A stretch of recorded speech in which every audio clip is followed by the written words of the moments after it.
नमस्कार दोस्तों। नजरिया नजर नजर का खेल है कि आज के एपिसोड में मैं मयंक कुमार आपका स्वागत करता हूं। तो दोस्तों, अभी तक हम दो विषय के बारे में बात कर चुके हैं, जिसमें पहला था लड़कियों की विवाह की कानूनी उम्र और दूसरा था महिलाओं में पोषण की कमी। तो अगर अभी तक आपने हमारे पुराने वीडियोस को नहीं देखा तो इस वीडियो के बाद जरूर देखें, जिनका लिंक आपको नीचे डिस्क्रिप्शन में और ऊपर आई बटन में भी मिल जाएगा। तो दोस्तों, अब बात करते हैं हमारे आज के विषय की, और हमारा आज का विषय होगा वर्क फोर्स में महिलाओं की कम भागीदारी। दोस्तों, इसको शुरू करने से पहले हम ये जान लेंगे कि वर्क फोर्स होता क्या है। वर्क फोर्स आमतौर पर किसी कंपनी या उद्योग में काम करने वालों के वर्णन के लिए उपयोग किया जाता है, लेकिन यह किसी शहर, राज्य या देश जैसे भौगोलिक क्षेत्रों पर भी लागू हो सकता है। किसी भी देश के वर्क फोर्स में नियोजित या बेरोजगार लेबर फोर्स दोनों ही शामिल होते हैं। इसका मतलब उन लोगों से होता है जो काम करने के लिए उपलब्ध होते हैं। दोस्तों, विश्व में महिला वर्कफोर्स भागीदारी दर 1990 के बाद से घट रही है, जो 2019 के अंत में 50.9% से घटकर 47.7% तक हो गई थी।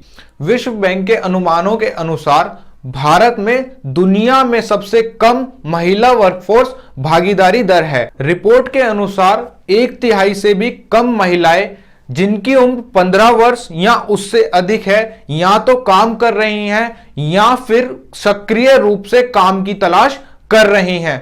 विश्व बैंक के अनुमानों के अनुसार भारत में महिला वर्कफोर्स भागीदारी दर 2019 में गिरकर 20.3% रह गई थी, जो कि 2005 में 26% से भी अधिक थी, जबकि बांग्लादेश में 30.5% और श्रीलंका में 33.5% थी। अंतर्राष्ट्रीय श्रम संगठन के अनुमानों के अनुसार भारत में 2019 में कोविड-19 महामारी से पहले महिला वर्कफोर्स भागीदारी दर 23.5% थी। महामारी ने इस स्थिति को और भी ज्यादा खराब कर दिया था और महिलाओं को इसने असमान रूप से प्रभावित किया था, क्योंकि महिलाएं पुरुषों की तुलना में अधिक अनौपचारिक अर्थव्यवस्था में काम करती थीं। भारतीय अर्थव्यवस्था को सुधारने के लिए सरकार और नागरिक दोनों के संयुक्त प्रयासों की आवश्यकता है। इसीलिए महिलाएं आर्थिक सुधार का एक महत्वपूर्ण हिस्सा बन सकती हैं, लेकिन इसके लिए उन मुद्दों में सुधार की आवश्यकता है जो महिला वर्कफोर्स की भागीदारी में हमेशा बाधा बनते हैं, जिसमें कि पहला है समाज में रूढ़िबद्धता। भारत में महिलाओं को केवल परिवार और बच्चों की देखभाल की जिम्मेदारी लेने की उम्मीद की जाती है, और यह महिलाओं की वर्कफोर्स की भागीदारी में सबसे बड़ी बाधा बनती है। दूसरा मुद्दा है डिजिटल विभाजन। भारत में 2019 में इंटरनेट के उपभोगकर्ताओं में 67% पुरुष और 33% महिलाएं थी, और यह अंतर ग्रामीण क्षेत्रों में और भी अधिक था। दोस्तों, यह विभाजन महिलाओं को महत्वपूर्ण शिक्षा, स्वास्थ्य और वित्तीय सेवाओं तक पहुंचने में एक बाधा बन सकता है, जो धीरे धीरे समय के साथ अब डिजिटल होते जा रहे हैं। मैकिन्से ग्लोबल इंस्टीट्यूट की एक रिपोर्ट के अनुसार यदि महिलाओं ने भारतीय अर्थव्यवस्था में पुरुषों के स्तर पर भाग लिया तो 2025 तक सकल घरेलू उत्पाद को उसके अनुमानित सकल घरेलू उत्पाद से 60% तक बढ़ाया जा सकता है। इसके लिए सभी स्तरों पर नागरिक लैंगिक समानता को सुनिश्चित करने के उपाय करने चाहिए, जैसे पहला है पूर्णकालिक बाल देखभाल। एकीकृत बाल देखभाल योजना कुछ सहायता प्रदान करती है,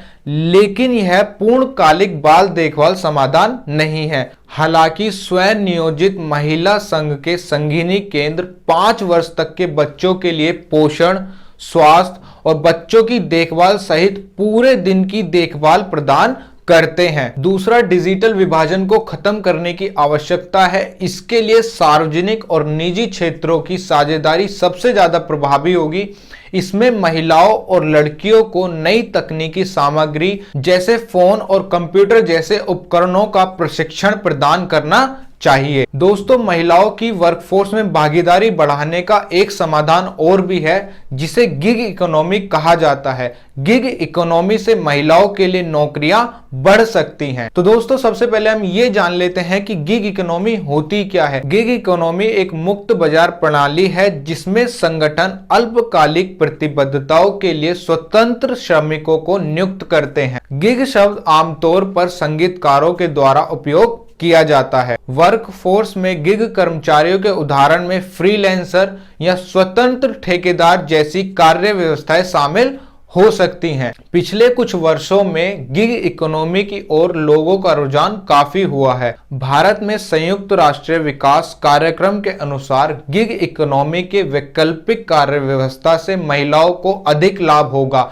पुनः कौशल के साथ वर्कफोर्स में उनकी भागीदारी को बढ़ाया जा सकता है। कोरोना वायरस के प्रकोप के बाद गिग इकोनॉमी के उदय से औपचारिक नौकरियों में महिलाओं के रोजगार को बढ़ावा देने की क्षमता बढ़ सकती है। भारत में औपचारिक क्षेत्रों में महिलाओं के लिए फ्यूचर ऑफ वर्क के एक अध्ययन के अनुसार 150 सर्वेक्षित फर्मों के कम से कम 57% प्रमुखों ने यह कहा है कि गिग इकोनॉमी के आगमन से महिलाओं के रोजगार को बढ़ावा मिलेगा, जबकि केवल 4% ने कहा है कि ऐसा नहीं होगा। सर्वेक्षण में शामिल 39% फर्मों के प्रमुख किसी भी निर्णय पर नहीं पहुंच पाए। गिग इकोनॉमी स्वयं महिलाओं की नौकरियों की संभावनाओं को विस्तार और बढ़ावा देगी, क्योंकि यह लचीली, अस्थायी और फ्रीलांस नौकरियों पर आधारित है, जिसमें अक्सर ऑनलाइन प्लेटफॉर्म के माध्यम से ग्राहकों से जुड़ना शामिल होता है। तो दोस्तों, अब हमने गिग इकोनॉमी के बारे में तो जान ही लिया और साथ ही साथ हमने इसके प्रभाव भी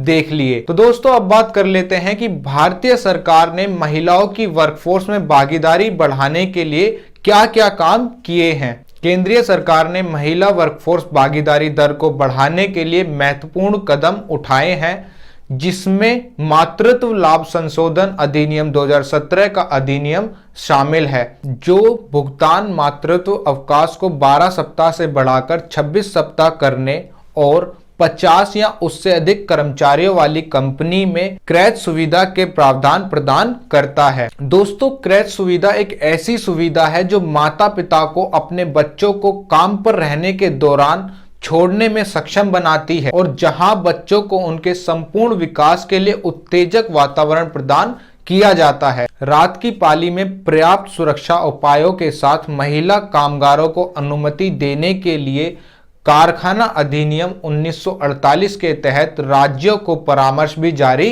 किया गया है। इसके अलावा महिला श्रमिकों की रोजगार क्षमता बढ़ाने के लिए सरकार उन्हें महिला औद्योगिक प्रशिक्षण संस्थानों, राष्ट्रीय व्यावसायिक प्रशिक्षण संस्थानों और क्षेत्रीय व्यावसायिक प्रशिक्षण संस्थानों के नेटवर्क के माध्यम से प्रशिक्षण प्रदान कर रही है। महिला श्रमिकों के अनुकूल कार्य वातावरण बनाने के लिए कई श्रम कानूनों में सुरक्षात्मक प्रावधान किए गए हैं। समान पारिश्रमिक अधिनियम 1976 पुरुष और महिला श्रमिकों को समान कार्य या समान प्रकृति के कार्य के लिए बिना किसी भेदभाव के समान पारिश्रमिक के भुगतान का प्रावधान करता है। इसके अलावा न्यूनतम मजदूरी अधिनियम 1948 के प्रावधानों के तहत सरकार द्वारा निर्धारित मजदूरी पुरुषों और महिला दोनों श्रमिकों पर समान रूप से लागू होती है और यह अधिनियम लिंग के आधार पर कोई भी भेदभाव